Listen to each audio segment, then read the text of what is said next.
As has been talked about with respect to physiography of India, that there can be 4 divisions, there can be 5 divisions of it, comprising of the peninsula, 1. Second is the Himalayan region. The third, obviously, the Gangetic region. The fourth, the coastal regions. The fifth can go on to be the islands.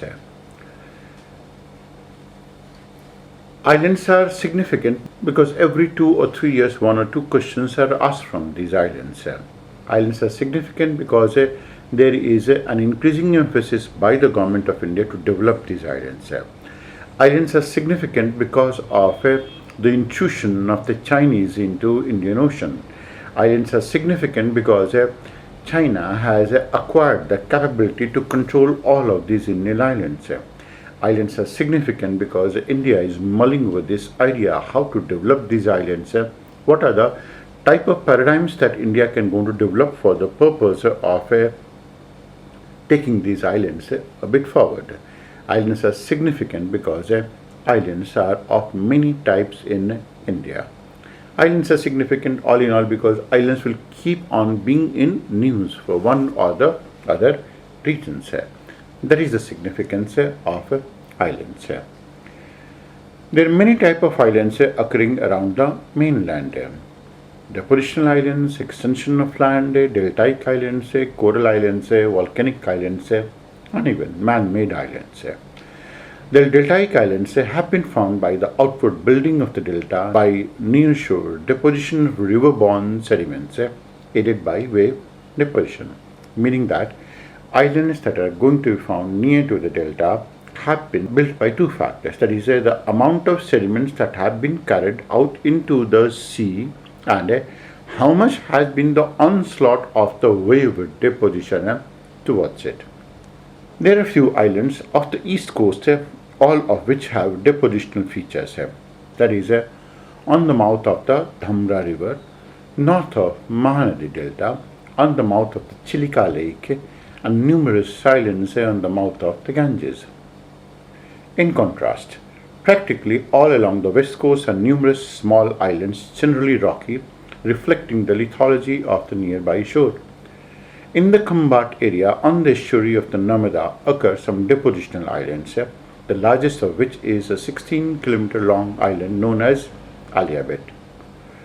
Off the southern coast of Saurashtra, there are 2 prominent islands, one of which is Diu. That's one. The small islands in the Gulf of Kutch are the extension of the Deccan basalt. Most of the islands in the run of Kutch are small and rocky, but the larger ones are the Pancham, Khadid, and the Bela Islands. The 2 major islands of Mumbai on the west and Sriharikota on the east have now gone on to become part of the mainland. Mumbai had been an island. It was an island that was called as Salsette Islands. It was a group of islands. Now no one can ever go on to know that it was an island at all, and same is the case with Sriharikota as well. The Pembam Islands and the Mannar are the remnants of an ancient land lake and are now connected by Adams Bridge. This is always going to be significant because the BJP government and some of these Hindu fanatics will always keep on saying that it is a God's gift and it is something that has been made by heavenly bodies and so on. We are not talking about we are not questioning the faith of it, but then logic has its own ground. Faith, of course, can go to turn a stone into a deity also. The Andaman and Nicobar Islands are the submerged peaks of ridges continuous with the Arakan Yuma mountain ranges. A parallel chain of islands to the east of Andaman are almost entirely submerged except for the volcanic islands of Narkondam and Barren, which rise at pinnacles above. Barren Island is the only active volcano in India. The Lakshadweep, which literally means 1 lakh islands, are widely scattered in the Arabian Sea 200 to 250 km off the coast of Malabar. There are 2 subgroups. The islands north of 11th parallel are collectively known as the Mini Divi Islands, which includes Amini, Mitra, Chitlat, Kadamat, Keltan, and a few tiny atolls, while those occurring south of it are Kavarati, Cherian, Androth, Piti, Agati, Kalpeni, and several small islands together designated as a Kannanur Islands. Now, not all of those islands that we named it are required to be memorized by a candidate. And of course, they're not so significant from the examination perspective. We took these names only for the purpose of continuation of the topics and to let them know, to let the students know that they are existing in more than one form.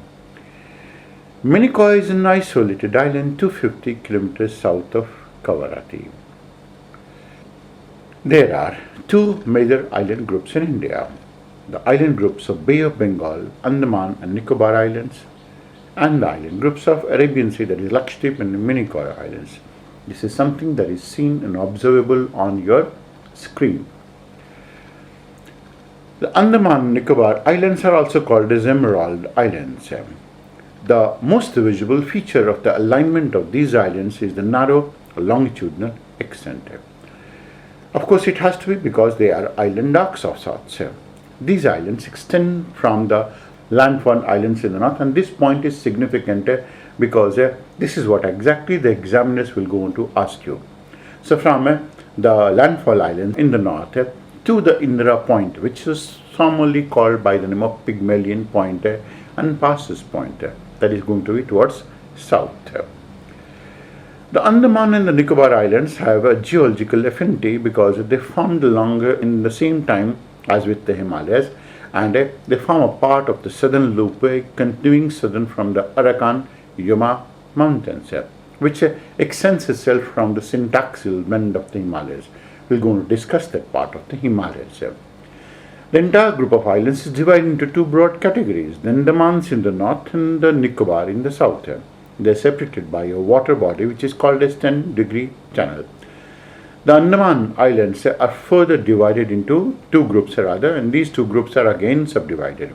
The Great Andamans are divided into North Andaman, Middle Andaman and the South Andaman. Little Andaman is separated from the Great Andaman by the Duncan's Passage. Now this name again is significant. So there have been some names which have been significant. For example, the Andamans in the north and the Andamans in the south separated by 10-degree channel, that is significant, and the Great Andamans within the Little Andamans is separated by the Duncan's Passage, and the northernmost point of it happened to be a different name, that was the Landfall Islands, and the southern is Indira Gandhi Point, which was called by the name of Pygmalion Point. Now, this is again the students can go on to see it on the map. That is, how is it that the Andaman and Nicobar Islands are going to be correlated with each other. The chief characteristics of these islands are many of them. For example, they are actually a continuation of the Arakan Yuma mountain range of Myanmar and are therefore characterized by hill ranges and valleys along with the development of some coral islands. There are some coral islands and people who go on to go to Andaman, they do go on to go for snorkeling in this place as well as and underwater scuba diving also. Some islands are volcanic in origin. For example, Barren Island is volcanic in origin and it is still active. It's the only active volcano that India has. And the Nargundam Island. Nargundam Island is a dormant volcano and Barren is an active volcano. And the most important and significant part about the Nargundam Island is that it has a crater-like shape in the center of it. Now that makes it significant because whichever form Nargundam Islands have gone to occupy it with a rim on its margin and almost a crater in the center, that can go on to be a wonderful place for having any type of military installation. Because any military installation that is built in these islands will not be able to be coming up onto any radar at all. These islands make an arcuate curve, convex to the west, and they are formed of granitic rocks. Some amount of andesite is going to be there. Mind it, there won't be any basalt here. It is going to be made of granitic, somewhere some traces of andesite. So there are two rocks that go on to form it, granite, andesite. And of course they are going to be having an arcuate shape. The coastal line has some coral deposits and of course beaches. Some of these beaches are going to be one of the safest beaches and some of the most liked beaches in the whole of the world. Andaman has Havelock Islands is one of those places which is having a very high degree of liking among the people who visit these places, along with the Paipu Islands of Hawaii region. Now, Paipu may not be significant, but Havelock is going to be significant.